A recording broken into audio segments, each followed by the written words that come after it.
Менин таятам Калботоев Токтоназар 1921 жылы 10 июнда Жалал-Абад областынын Базар-Коргон районунун Ауык айылында жарык дүйнөгө келген. 1941 жылы 20 жашында улуу ата мекени согушка аттанган.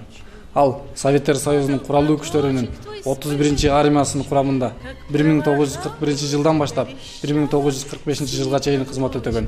Кызмат өтөө учурунда көптөгөн аскер операцияларына катышкан. Көрсөткөн эдиктери үчүн көптөгөн ордендер менен сыйланган. Согуш аяктаган соң өз элине албан эмгек өтөп, социалдык жарыштын жеңүүчүсү да болууга жетишкен.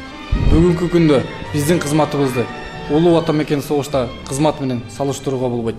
Таятамдын көрсөткөн эдиктери менен сыймыктанам. Учурдан пайдаланып, улуу ата мекен согуштун ардагерлерин бүгүнкү 75 жылдык мааракеси менен куттуктайм.